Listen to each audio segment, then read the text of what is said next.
Wolves are howling in Pittsburgh. San Francisco leading the Steelers 10-0. This is Ben Scully along with Hank Stram. The Miller Brewing Company brewers a Miller High Life. If you've got the time, we've got the beer. And by Allstate, we insure your home, your car, your health, your business, and your life. You're in good hands with Allstate. Well, we're just a moment away from the start of the second half. Here are the first half numbers. The individual performance, Franco Harris rushed for 58 yards all by himself. So when you subtract that from the 85 yards rushing for Pittsburgh, you see that it was really a one-man show. Frank Pollard for 24 yards. But probably, Hank, the most important section of all those numbers, the turnovers, none by San Francisco and 4 by Pittsburgh. Yes, Bill Ring and Wilson deep now for San Francisco, and David Trout kicking this one to Wilson. Mike will run it out of the end zone to the 15 and drop and losing the football. And let's see, it was after the whistle. After the whistle. The tackle was made by David Little, number 50, but the whistle blew. Then the ball went loose.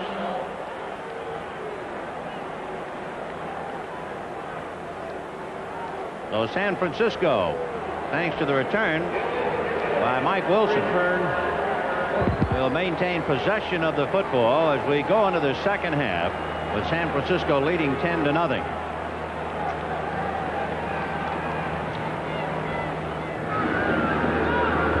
Here are the quarterbacks. Anything there that gets your eye?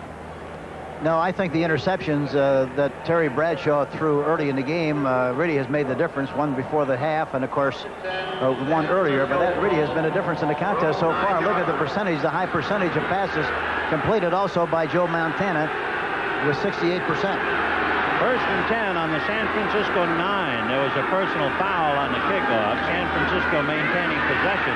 Patton behind a block by Randy Cross, but he is pulled down just about at the line of scrimmage. Coors was there along with Ham, and finally Woodruff making the tackle. Miami leading Baltimore 17-10 in the third quarter. 7-7 Seattle Green Bay just warming up in the second quarter. David Whitehurst to pass to Paul Kaufman to get that thing evened out. Second and 10 on the 9-yard line.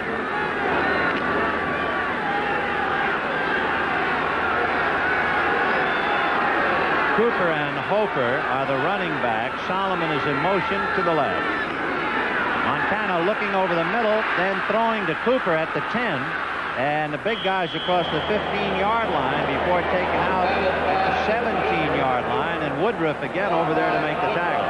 Montana trying to rush him is very, very frustrating because you look like you have him. That time Dunn looked like he was going to make the tackle, but he dumped the ball off to the flat. And the back was able to make a nice gain on the play, and now it's third and short. Well, it'll be 3rd and 1. The ball is on the San Francisco 18-yard line. The owner of the 49ers, Ed DiBartolo, is here from Youngstown. The Bartolo family, along with officials of the company. Well, they don't really feel like they're on the road. 3rd and 1. And it is easily bammering his way for the first down. He got out across the 20 to the 21-yard line. Walled easily, the rookie out of West Virginia. So 1st and 10 on the 21. Is there a difference in the San Francisco offense last year and this year that's apparent, Hank? Yes, I think they're very obviously throwing the ball. They have better balance. They've been ahead going into the second half and third, fourth quarters much of the time, so they've been able to run the ball a little bit more than they did throw it a year ago. Paul Hofer out to daylight across the 30 with Donnie Shell hanging on and drops him at about the 33-yard line. You know, we should duck this in to show you what kind of a task San Francisco is facing. Against the NFC, here at Three Rivers, Pittsburgh is 15-2. They have won 14 straight at home against the NFC. The last time Pittsburgh lost to an NFC team was December of 1971 against the LA Rams. First and 10 on the 33, and Montana giving it to Walt Easley, and he's out to about the 37. Lambert and Cole making the tackle. You know, the one thing is, here we'll see this draw play again. Bill Walsh calls the play from the sideline. There's a basic vanilla draw play, and Easley pops through there for a nice gain in the play. But the one thing about the 49ers, they're very unpredictable, and they keep you off balance. Oh, we'll see what they do now. 2nd and 6 on the 37-yard line. Solomon is right and Clark is left. And they'll stay with Hofer. And Hofer is out across the 40 to the 41-yard line. Paul Hofer, 6 years out of Mississippi. He's been a hard nose for San Francisco all that time. Yeah, he's really been a great performer. It's just a shame that he's had so many problems from an injury standpoint, because he was really, I thought, one of the outstanding backs in the National Football League when he was healthy. 3rd and 2 for San Francisco on the Niner 41-yard line. San Francisco was 1 for 6, so they're 2 for 2 in their last possessions on 3rd down conversion. Montana indicating for someone to move, throwing no good. Being bumped out was Easley, and there'll be a flag on the play. Thomas right there defending. Little guy, only 5'6", 165-pounder. Went to school at the University of Pittsburgh, and he'll be kicking off with Wilson and Ring deep for San Francisco. And it's going to be caught by Ring or Wilson. Well, they split it, and they won't be able to bring it out. So Bill Ring out of BYU and Mike Wilson out of Washington State on that kick. A reminder, next weekend on CBS Sports Saturday, the WBA Light Heavyweight Championship. Michael Spinks, the 1976 Olympic gold medalist, defending his crown for the first time against Vonzell Johnson. Be ringside for all the action next week at 4:30, 3:30 Central and Pacific on CBS Sports Saturday. Let's see now. They're going to have to kick it over again. Offside, re-kick. So San Francisco with Ring and Wilson getting mixed up as to who was going to handle it, and they get a break. Pittsburgh offside, and that means Trout will have to tee it up at the 30-yard line. He's the youngster we mentioned earlier. Grew up in Bolivia. His parents were missionaries, and he went to school right here. And at 5'6", this Trout's a big catch. There's Ring, right number 30. Right out of the stream. 85 is Mike Wilson. Bill Ring from BYU, as you see Seattle leading Green Bay 14-7. Jim Zorn, 12 yards to Dornick for the touchdown. They put them out in front. All right, David Trout once again ready to kick off.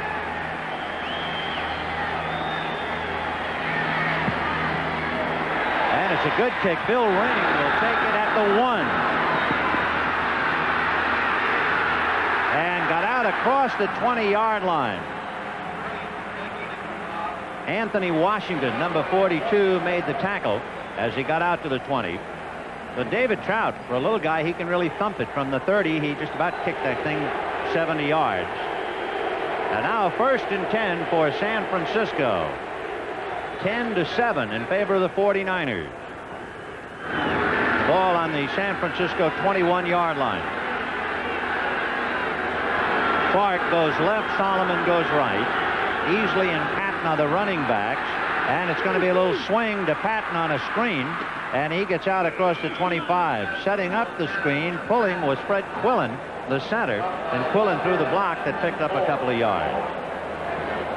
And here again, it's a very high percentage kind of a pass. It's a quick screen to the left side with Ricky Patton, number 32, making the catch.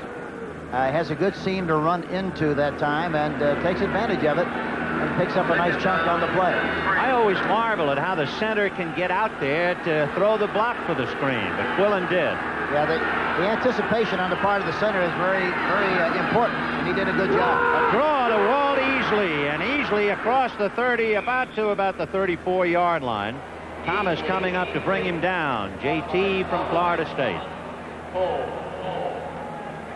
Well, that's enough for the first down. Walt Easley doing a lot of work now. We're not seeing much of Earl Cooper or Johnny Davis. Easily picking up 15 yards.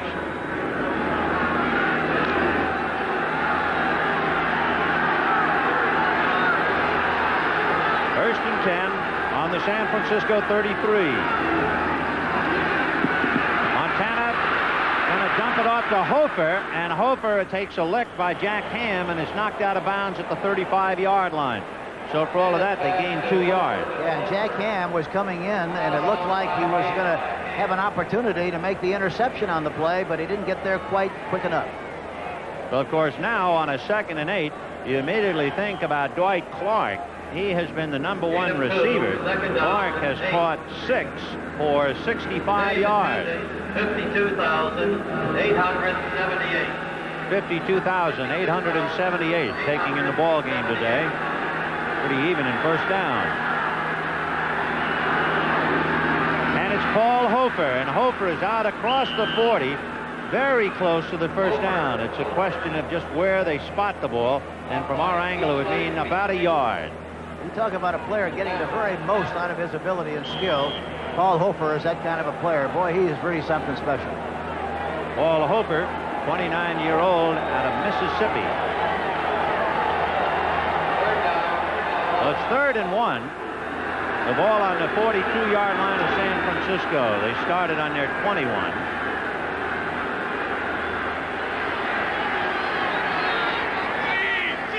And it's Easley, and he easily gets the first down. In fact, Donnie Shell riding his back at about the 48. He eased right through that hole in good shape, didn't he? So it is 1st and 10. Walt Easley, he's just a rookie out of West Virginia, big guy. He's 6'1", 226 pounds. Looked like he had olive oil on his pants that time, the way he slid through that hole. He's strong. Eason Ramson now comes in as a wide receiver, number 80. He'll be on the left side. 1st and 10 on the 48-yard line. And in motion, Solomon. Staying on the ground, and there goes Easley, and he's into Pittsburgh territory to the 48-yard line. How to build a ball club. Well, let's tell you, the draft. Look at Pittsburgh, no trades at all. I guess Chuck Noll just doesn't believe in trade. Well, he likes to grow his own, and he's done a great job with it, and that's basically the philosophy of most teams in the league. I think when you take over a team like the 49ers, you do the most you can with what you have, plus the fact that you get some free agents, which they have done very well. 2nd and 6 on the Steeler 48-yard line. 10-7 San Francisco. Looks like the teams are starting to warm up. Intended for Solomon, but way out of bounds. Woodruff right there with him. Freddie Solomon has only caught 1 ball for 10 yards, so they've done a pretty good job of cutting him off. That ball was thrown very high that time, and for that, and the reason it was thrown high, Montana did not follow through like he normally does, and that's why the ball went over the top and falls incomplete. Freddie Solomon, of course, with Miami, and traded to San Francisco in the deal that sent Delvin Williams. Not many people realize that Solomon was an excellent quarterback. The University of Tampa played some in the pros as a quarterback. Right. 3rd and 6 on the Steeler 48. Easily staying in the block. Montana with some time, and it's picked off. Jack Lambert. And Lambert's at the 25 and pushed out of bounds. Another Steeler interception. One by Blunt for a touchdown, and this one by Jack Lambert.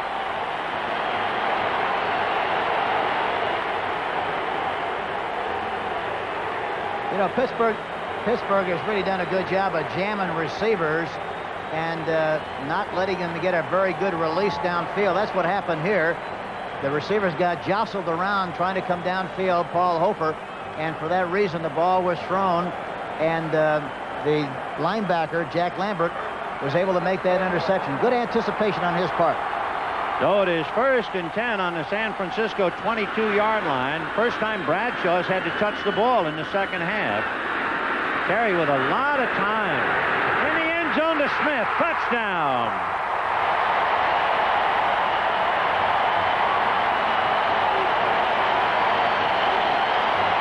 Smith that time ran an inside pattern like he was going down and in, and then broke to the outside. The defensive back looked like he was, here we see it, the release by Smith. He's jammed at the line of scrimmage by Lott, Lott is looking at the quarterback instead of looking at the man, and he breaks to the outside. He had to have deep coverage, supposed to have had good coverage from Williamson from the outside, number 27, but he never got there in time. Trout is 19 for 22 and kicks this one and got it in on the right side. It was kind of close. He almost missed it. So he's 20 for 23. Take another look at that pass by Terry Bradshaw. There we see it again. Play action fake, then goes back to the outside to Smith. Jim Smith makes the catch. Touchdown, Pittsburgh.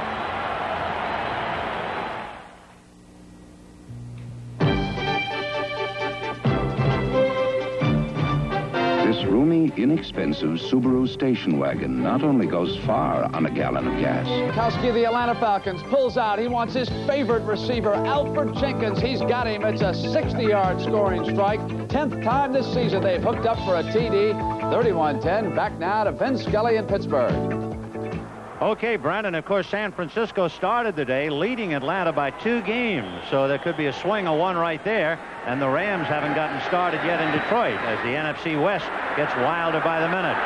In the end zone is Mike Wilson. He's going to bring it out to the 10, and that's about it. David Little, number 50, hit him and ran by him, but that slowed him down, and look at all those Steelers, and they have really come to life thanks to the 2 interceptions by Mel Blount for a touchdown and Jack Lambert that set up the touchdown. So San Francisco takes over 1st and 10 on its 10-yard line. The first time they had the ball in the start of the second half, they started on their own 9. After the interception, they had it on their 21, and Montana threw his second. And now they start off 1st and 10 on the San Francisco 11-yard line. David Whitehurst on a 1-yard run will count for that score. Ricky Patton out across the 15, fell at about the 18-yard line. Donnie Shell making the tackle. Interestingly enough, all the scoring has been set up by turnovers, interceptions, and fumble recoveries. Eric Wright intercepted. That led to a San Francisco touchdown. Pollard fumbled. Williamson recovered. That led to a San Francisco field goal. And the Blount and Lambert interceptions in the second half. That's easily carrying it out across the 20 to the 23. Once again, let's go back to Brent Musburger in New York. Benny, it is long ball. Doug Williams. He's gone 81 yards to Jimmy Giles. Now he goes 51 yards to Kevin House. And the Tampa Bay Buccaneers are pulling away from Chicago 17-3. Back to you in Pittsburgh. Okay, we're playing short ball here. Outside of the interceptions, they've been punching it out on the ground. 1st and 10 on the San Francisco 23.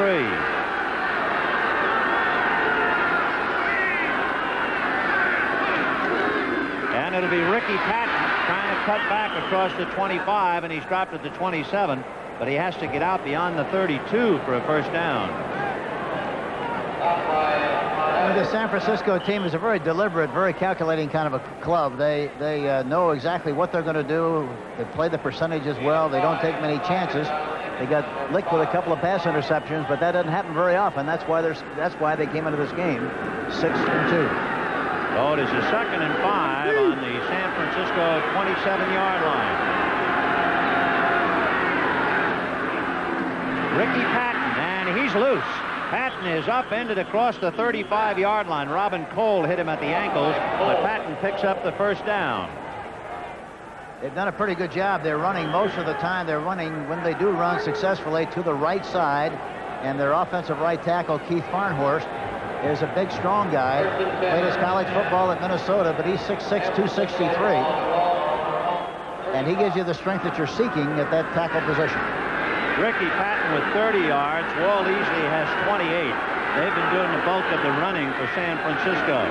1st and 10 on the 35. Montana getting heat. Got away.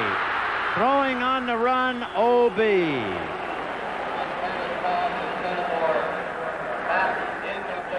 The heat was by Tom Beasley, the 4-year man out of Virginia Tech. Beasley just missed him deep in the backfield. Beasley's playing for Joe Green.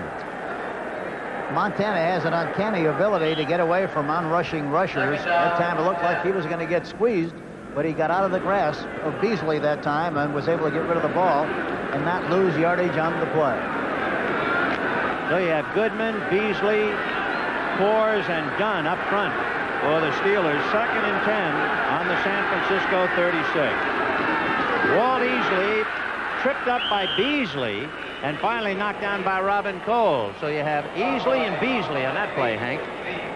Sounds like the old double play combination. And at the end of it, Robin Cole. He's a cousin of the great Willie Davis. Remember the defensive end with Cleveland and Green Bay? 4 years ago, Robin Cole broke his arm against San Francisco. And Robin's going to head for the nest on a 3rd and about 7 on the 38-yard line.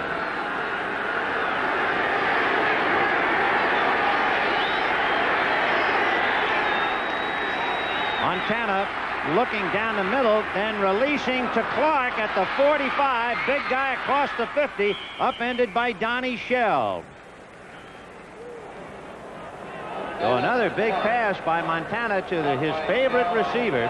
Dwight Clark made his 7th reception and his 49th of the year. Watch the follow-through here by Montana. You get a good shot of it. When he's throwing, Abel has enough time, enough room to follow through. Boy, he throws the ball as well as anybody in the National Football League, and he delivered a beautiful strike that time. So it's 1st and 10 on the Steeler 47-yard line for Joe Montana and company. It is 14-10 in favor of the Steelers on 2 big interceptions here in the 3rd quarter. Montana on a roll, being chased by Greenwood, throws, and it is caught by Cooper at the 30-yard line. He took it away from Jack Ham, and he went out of bounds just shy of the 25.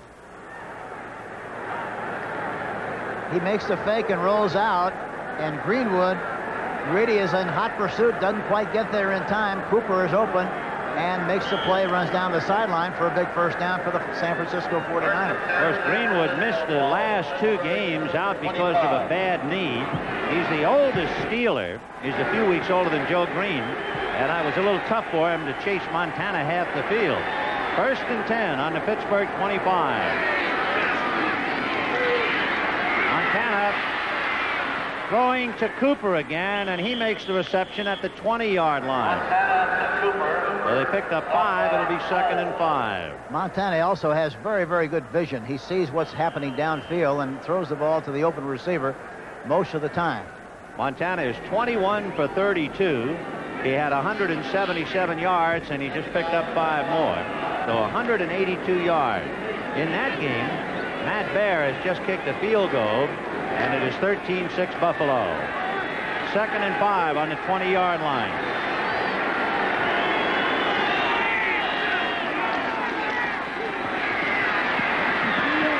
Montana releasing to Solomon, who made the reception shy of the 10 and stepped out of bounds before he could handle it. Solomon caught out of bounds. 3rd down, 5. Now watch Clark. Here we see him again. Watch it. Back into the pocket. Dunn rushing strong inside. He floats to the outside. Number 90, Coors, is in hot pursuit. He delivers the ball, but it's a little bit too wide and goes out of bounds. Another comparison, the rushing and passing plays, very similar.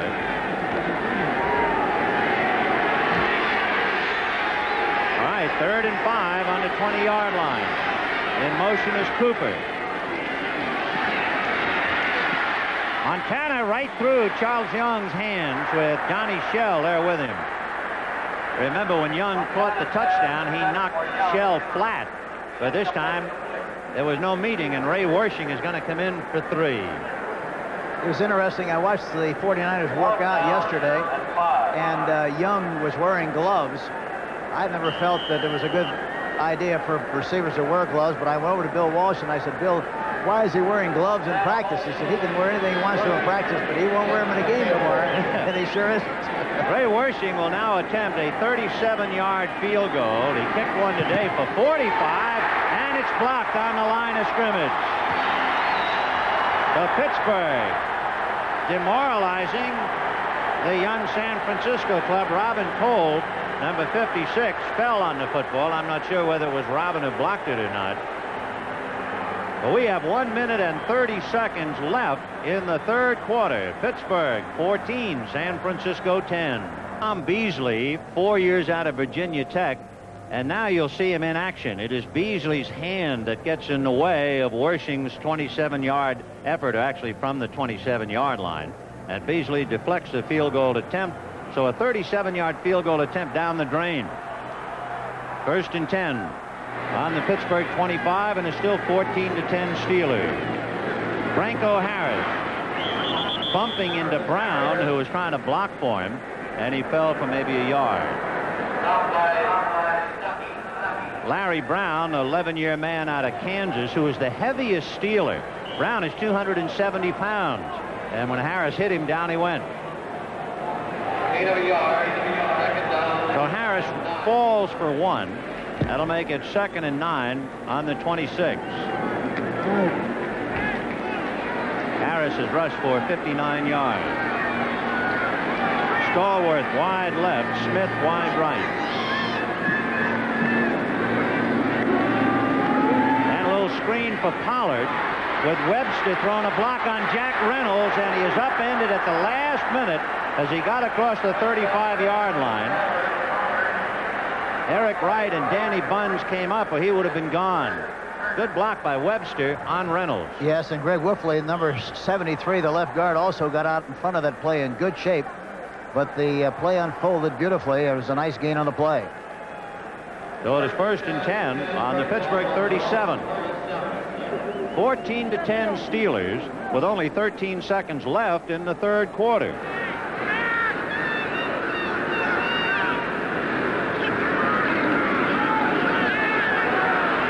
Bradshaw over the middle to Pollard, and he fumbled at the 40-yard line. Ronnie Lott recovered the ball. Ronnie Lott recovered the fumble after the catch. Well, that was an alert play on the part of Lott, number 42. The ball was delivered right on the money to Pollard, but as he came down, he fumbled the ball, and there was Lott to pounce on the fumbled ball.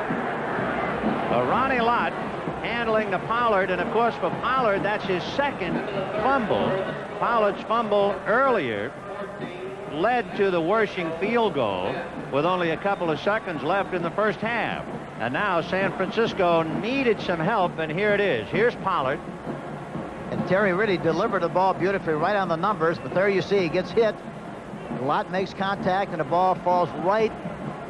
Yeah, he really kind of just fell on the ball. Dwight Hicks came over to hit him, along with Danny Buns. That caused the fumble, and then Ronnie Lott fell on the ball. So San Francisco gets a big break at the end of the third quarter with the score. Pittsburgh 14, San Francisco 10. San Francisco giving up 2 quick touchdowns in the third quarter, and Pittsburgh has the lead 14-10. Solomon left and Clark goes right. Beasley staying in the block, but now releases, and the pass off Hofer's fingertip.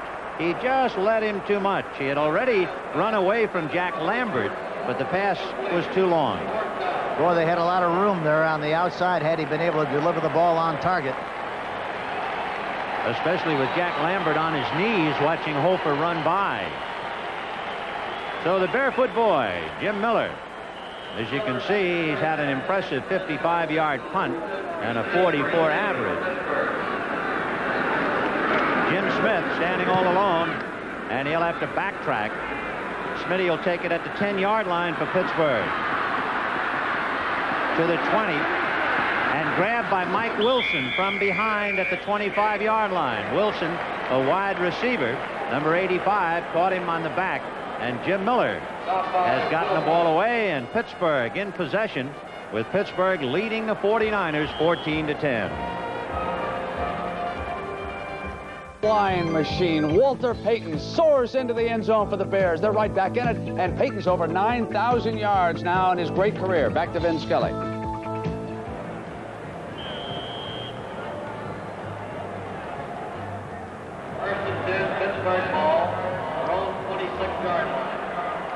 Walter Payton has gone over 9,000 yards today, but the Bears have only scored 3 points. Meanwhile, Franco Harris is having a pretty good day when they let him have the ball, and they let him have it now, and he gets out to the 31. Harris will go over 60 yards carrying the football today. You know, when you think about those great runners, Hank, and you realize that Peyton, and you see the Bears now picked up 7 more, over 9,000 yards with a bad team. Yeah, that's really incredible. And, of course, the great thing about Peyton is that he dances every dance and is strong, very, very strong, makes an awful lot of yardage in the fourth quarter.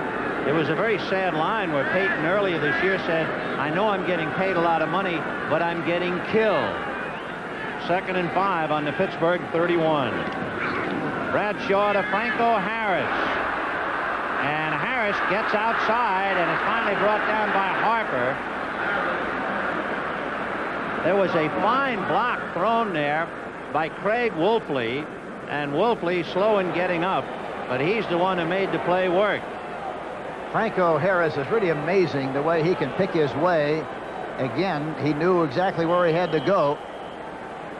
Watch it, an underneath handoff. They don't run that play. It's an option trap or sweep. He delays, looks inside, then goes back outside. A good block on number 21, Eric Wright.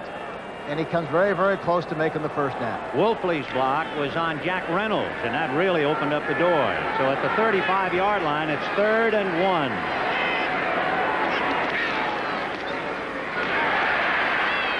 And they have picked up the first down easily as Russell Davis carried that time to pick it up. Davis giving Harris a breather. He's a 2-year man out of Michigan. So 1st and 10. Pretty good average. Better than 7 yards a carry this year. Yeah, that's very impressive. It was a 4th-round draft choice 2 years ago. That's impressive that you do that in a pregame warm-up. Oh, wow. 1st and 10 on the Pittsburgh 40-yard line. 11:48 left in the game. Here comes Frank Pollard. Remember, he's fumbled twice today. This time he holds on for dear life. You know, it's very easy to understand and see why the 49ers came into this game with a 6-2 record. Their defense really is impressive. After seeing them in the past, they've done a terrific job defensively. In fact, one of the reasons they beat Los Angeles last week was not Montana and the offense. The defense stopped the Rams, I believe it was 5 times where you expected Los Angeles to come up with something, and they stopped them. Yeah, that's right. I saw the films of the game yesterday, and they had great field position most of the afternoon, but never took advantage of it because of the great play of the 49er defense. 2nd and 6 on the Pittsburgh 44. Pollard is on a wing now. Bradshaw going deep, and it's going to be picked off by Carlton Williamson. And Williamson is to the 40, he's to the 45, to the 50, at the 45, and finally out of bounds at about the 42-yard line. Carlton Williamson, the big man out of the University of Pittsburgh, comes home to haunt the Steelers. And watch Bradshaw throw the ball. Watch him. Throws it right into traffic, trying to hit the tight end Cunningham. And Williamson does a magnificent job of coming up with the interception and running it back for good field position for the 49ers. Next weekend, the champion Michael Spinks is... CBS Sports coverage of the National Football League is sponsored by Toyota, who invite you to see all the 1982 Toyota cars and trucks at your local dealer. Oh, what a feeling to drive a Toyota. And by Holiday Inn, who welcomes you to its people-pleasing hotels. Well, the Steelers stinger, keeping us all busy as bees. No one busier than San Francisco right now. 1st and 10 on the Steeler 42-yard line. Cooper is back in there now with Ricky Patton. And Cooper releases. And the pass is to Freddie Solomon, who's dragged down at the 36. And a flag on the play. It could be a holding penalty, and the way Keith Fahnhorst is acting, I think it's going to be holding against Fahnhorst of San Francisco. If he says 71, that's Keith's number.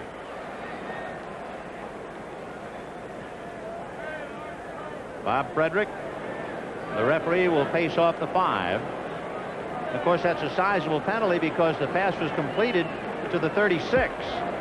Holding on the offense, number 71. So when Fahnhorst got hot, you knew right away the 8-year veteran out of Minnesota was guilty of the infraction. That makes it 1st and 20. Yeah, you could tell right off the bat he started to squeak a little bit on the play, didn't he? He let everybody in the ballpark know.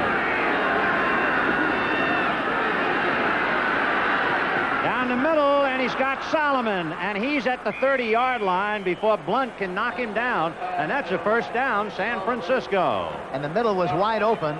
Solomon came off the ball without any problem. No bump at all. Broke into the middle area. The ball was delivered right at the numbers. He makes the catch. Was finally tackled from the backside by Blunt, number 47. But the 49ers have good field position on the plus 31. So it was first down on the 30-yard line as Solomon goes wide right. But they'll go to Patton, and Ricky Patton still on his feet across the 25. He kind of hit and went sideways for 5 yards. Miami leading Baltimore 27-10 in the fourth quarter. Hugh von Schoeman, a field goal. Buffalo leading Cleveland 15-6. McDonald grounded the ball in the end zone for a safety. Cincinnati leading Houston 34-7 in the fourth quarter. And the Jets leading the Giants 16-7 in the third, and they're tied at halftime, Seattle, Green Bay. Second and 4 from the 24. Ricky Patton grabbed by Robin Cole for a loss in the San Francisco backfield. Pittsburgh guessed right on the play. There was a blitz. Robin Cole was blitzing, and they called a sweep. Nobody blocked him. He got penetration. You get penetration, you're going to make people lose yardage anytime they try to go sideways like they did on the last play. It's a big day on CBS for the NFL. Coming up next for most of the nation, the Dallas Cowboys versus the Philadelphia Eagles, and in other areas, Detroit versus Los Angeles, St. Louis versus Washington. So it's 3rd and 8 from the 28-yard line. Montana can keep it, and he's going to run. He's to the 25, out of bounds at the 20, and I believe he picked up the first down. Just at that last step, he saw the red marker and made his cut for a first down at the 20-yard line. That was really a brilliant play by Montana. It doesn't look like much really, but actually the composure of the young quarterback. Watch him go back into the pocket, and he's flushed out of the pocket here. He starts to the right, sees he can't get rid of the ball, runs left. And he knows exactly where that marker is. Look at him step with his left foot and gets the first down. 8:25 left in the game. 14-10 Pittsburgh, and San Francisco on the move. 1st and 10 on the 20. So Patton will carry that to about the 18-yard line. Well, maybe a pickup of 2, 2nd and 8 on the 18. Really fun to watch Donnie Shell and the big tight end Charlie Young. They're involved in a push and shove contest. Have been doing that all afternoon, and they're really gumming it out at each other during the course of this contest. Ricky Patton is the leading San Francisco ground gainer with 35 yards. 2nd and 8 from the 18. Easley is in there now with Patton. Play action fake. And the pass, and Clark bumped into Blunt, and let's see, a flag on the play.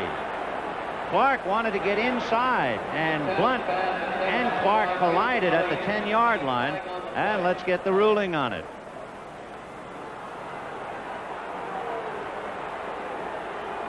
Defensive holding, evidently, against Pittsburgh.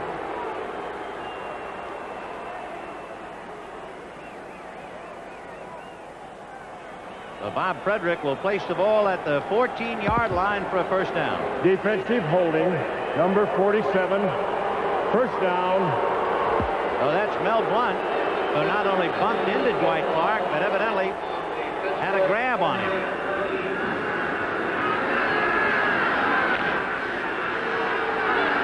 So the ball is on the Pittsburgh 13-yard line. First down. Here goes Easley. And the black shirts are all over him at the 10-yard line. And with that, let's go to Brent Mersberger for an update in New York. Vinny, we've got an update from Tampa. Vince Evans of the Bears pulls out, and Ricky Watts is all alone. Defensive coverage mistake. Evans drills him. Thomas comes from behind, strips the ball. Washington falls on it. The Bucs still lead by 7. Let's go back to you in Pittsburgh. Well, here it's 2nd and 10 on the Steeler 10-yard line. 14-10 Pittsburgh. 7 minutes left in the game. Montana Option pass. Easily makes the pass to Young at the 5-yard line. Charles Young making the catch. The tight end dropped at the 5. They have to get to about the 4-yard line for a first down. Yeah, Easley doesn't fake the run very well. He stops, shows it prematurely, but in spite of that, Charlie Young outleaps the defensive back and makes the reception. The ball's on the 5-yard line. So it is 3rd down, almost 2 yards for a first down, 5 yards for a touchdown. Solomon on a wing on the right side. Easley and Patton are behind Montana. Easley, and he's going to get the first down, and they will stop him at about the 1-yard line. The big Walt Easley, 226-pounder out of West Virginia, carries the ball for the first down. They get a good surge by the offensive line. The left guard, John Ayers, Quillen, and also Cross all do a good job of blowing him off the line of scrimmage, and he gets the necessary yardage for the first down. So 1st and goal on the 2, and for Easley, a little better than a 3-yard average, and he's made some very tough yards. Tries to cut back, and he's in. The only man to head him off was Woodruff, and he just ran over Dwayne Woodruff for the touchdown. Walt Easley. Well, he had to be impressed with the way he read the play. He was off tackle, but he jumped outside. Watch him. Runs to the left side, ball in the wrong arm, gets good leverage with the right shoulder, but blows it in for the touchdown. Beautiful strength movement by Beasley, or Easley, I should say, number 31. Dwayne Woodruff is a 198-pounder, but Easley was able to just run right over him. So it is 16-14 San Francisco. The hold this time by Mike Schumann, and Wersching's kick is good. But Schumann was the holder and not Montana that time. And the 49ers are leading by 3 as we take another look at Walt Easley. Carry me back to old West Virginia. 17-14 Niners. Day that led to the touchdown, meaning all the touchdowns have been the result of turnovers. A wild game, 17-14 49ers, 5:35 left in the game, and Ray Wersching kicking from the 35 with Anderson and Hawthorne deep, and Hawthorne going into the end zone. He'll take it out from 2 yards in. Craig running over people, flag on the play, and he's finally dropped at about the 30-yard line. You know, you have to be impressed with the way the 49ers have played opportunistic football this afternoon. They've had good field position on 4 occasions and took advantage of them on 3, and that's why they lead this game at this time, 17-14, with 5:23 left in the game. There was a penalty on that return by Hawthorne. A little pushing and shoving on the part of the Steelers, so an illegal use of hands that will bring the ball back to the 17-yard line. Illegal block above the waist from the rear, number 62. First down. So the illegal block was really a push by Tunch Ilkin. And a reminder coming up next. It'll be Dallas Cowboys and Philadelphia Eagles in most of the country, or Detroit, Los Angeles, St. Louis, and Washington. A doubleheader on CBS today. And now let's see about the Steelers. Down by 3 points. 1st and 10 on the Steelers 17. And Bradshaw hits his man Benny Cunningham, who dropped the ball after the whistle, however. And he dropped it at the 21-yard line. He has to get out to about the 27 for a first down.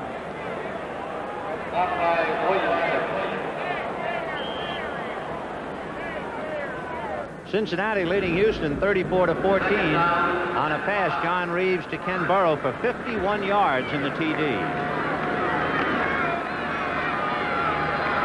4th quarter now with the Jets leading the Giants 16-7. 2nd and 5 on the Steelers 22.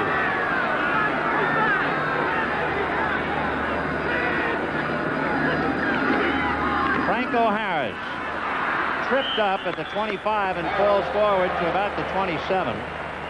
Jack Reynolds, Wayne Ward, and Dan Bunds all in on the tackle. Harris has now carried for 73 yards. Franco's got those happy feet. Boy, he really makes some good moves at the line of scrimmage. And look at this, Tampa 20-10 over Chicago Bears. Bill Capice, 39 yards for Tampa. First and 10 on the Pittsburgh 28-yard line. Play-action passes on early downs have been good for Pittsburgh. They haven't thrown too many of them, but when they've thrown them, they've been very successful. Fred Dean is in there trying to get at Bradshaw, but he can't do it. And Bradshaw's going to run right into Stuckey, but he got away from Stuckey, and finally he goes down at the 35-yard line, and they will spot it at the 36.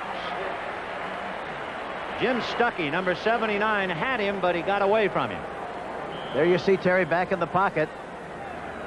The rusher goes beyond the quarterback. You see Bunds, 57, trying to make a play. He goes through the revolving door and gets through the opening and picks up a nice gain on the play. So second down and 2. The ball on the Pittsburgh 36-yard line. We have 3 minutes and 12 seconds left in the game, and the Steelers trailing by 3. Franco Harris. And Dwight Hicks couldn't get him, and Harris fumbled, and San Francisco, I believe, recovered. Nope, after the whistle. After the whistle. Carlton Williamson fell on the dead ball. It had already been blown dead.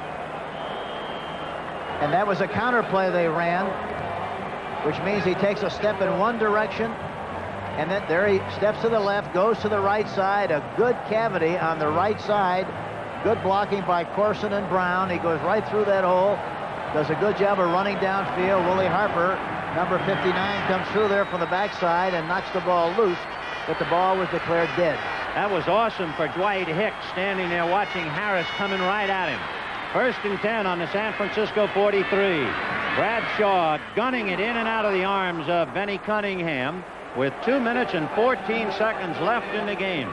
17-14. San Francisco, and Pittsburgh on the move. If you're thinking field goal, David Trout has kicked 8 of 11. He has kicked his last 6 straight, and his longest is 43 yards. Pittsburgh likes to run a trap on this situation, second and long, anticipating a pass, and they like to run inside. Whether they will here or not remains to be seen, but they like it.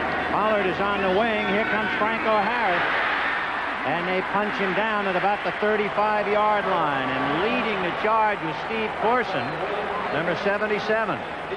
That's what they like there, and it's a good call because they anticipate a very good rush by the defensive right end. That time was Lawrence Pillars, and they try to trap him and did a good job on the play. That's the 38th time that Franco Harris has rushed for 100 yards. What a back. 17-14 Niners. Tonight on CBS starts with 60 Minutes, and then for the first time on network television, Clint Eastwood stars in Every Which Way But Loose, followed by The Jeffersons. It's all tonight right here on CBS, and they're going every which way but loose right now. We have 2 minutes left in the game. Franco Harris for 104 yards, 38 times in his career. To put that in his proper perspective, Jim Brown did it 58 times. What a horse he was. Third and 1 on the San Francisco 34.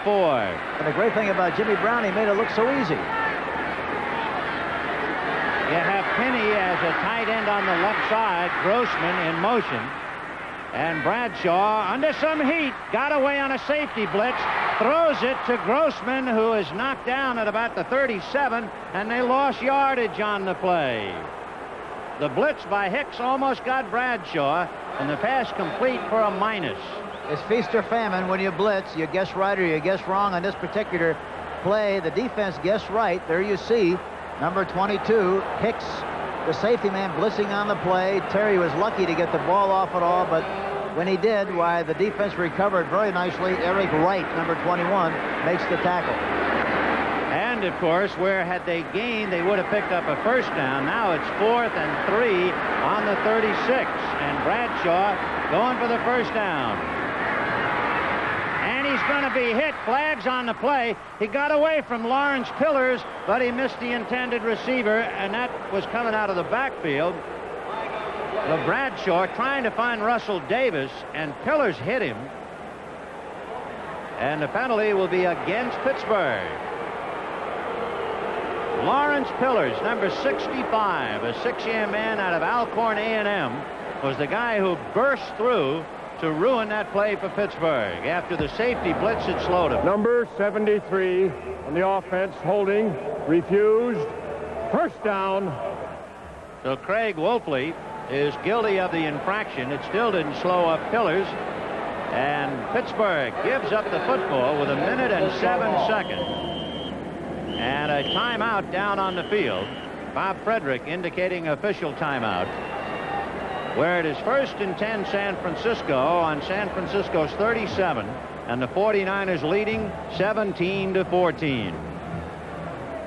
With San Francisco leading Pittsburgh 17-14, and most important, San Francisco has the ball. 1st and 10 on its 37, and it's Walt Easley who gets out to about the 45-yard line, with Thomas and Ham finally bringing him down. Boy, you really have to give Bill Walsh and his coaching staff a lot of credit. They've done a super job with this team of bringing it along, and the fact that they can come into Pittsburgh and beat the Pittsburgh Steelers is still not over yet, but it looks like they're going to win this game. But the impressive thing about the team is the fact that they've done such a wonderful job on defense. They've really been outstanding. You know, San Francisco did not commit a turnover last week. And during its 32 years, they had never played 2 consecutive games without a turnover. They had 2 turnovers today, but they're winning. One that is killing them now was the fumble by Frank Pollard, recovered by Carlton Williamson in the waning moments of the first half, that gave San Francisco an additional 3 points, and those 3 points now the difference in the game. Yes, and of course the fact that Pittsburgh had good field opportunity on several occasions in the first half and didn't take advantage of it, that always comes back to haunt you. In this particular case, it's doing exactly that, because Pittsburgh did not take advantage of the situation, and for that reason are behind in this game 17-14 with 48 seconds left. And you know, despite the fact Franco Harris has rushed for 105 yards, and he will deservedly get a lot of plaudits, it should be remembered that it was Franco Harris who fumbled inside the 25-yard line in the first half. It was recovered by Eric Wright, and that was another piercing turnover that shot down the Pittsburgh Steelers today. Yeah, the other thing that has to impress you is the fact that this 49er team have really expressed a lot of poise and a lot of confidence. Even in adversity, they didn't panic. They just kept on doing their thing, and at this time of the game, lead 17-14. Pittsburgh Steelers are faced with a very unhappy thought as Terry Bradshaw chews on today. They will lose to an NFC team at home for the first time in 10 years, when the Rams beat them December 1971, barring a last-second miracle. And it is Walt Easley with a flag on the play. Easley picking up the first down, and then, of course, we'll have the interpretation of the flag. So 14 straight wins by the Steelers against the NFC at home, coming to an end. Defense offside. So a young San Francisco ball club is going to be 7-2. Will continue to have a 2-game lead over Atlanta, and at least a 2-game lead over the Rams, who played Detroit a little later. Number 95 offside. First down.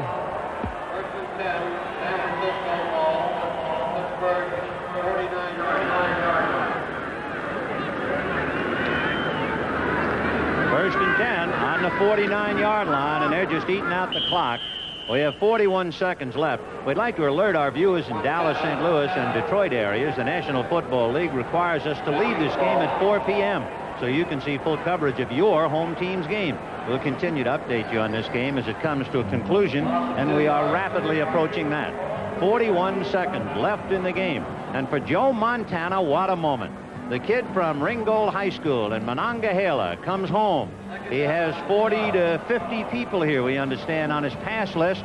And in his first visit ever to Three Rivers, because, as he said, I was too busy playing baseball to come here in the summer, he has come here in the fall and survived 2 tremendous interceptions for Pittsburgh that could have shattered a lesser heart. The one by Blunt for a touchdown, the one by Lambert that led Pittsburgh out in front. Yeah, a lesser quarterback could have gone right in the tank and let it bother him for the rest of the game, but it didn't look like it bothered him at all. He came right back and threw the ball very well and threw it very much like he always did. Of course, I like the number he wears, too. That's the number of our quarterback, Lenny Dawson. So Joe Montana, with 3 timeouts, with a 3-point lead. He has the ball with 41 seconds left, and he has a 2nd and 12, and he's not going to do very much with it. Easley and Patton and Solomon just kind of surround him, and the clock continues to run down. And, of course, there's not much Pittsburgh can do about it. They've expended their timeouts.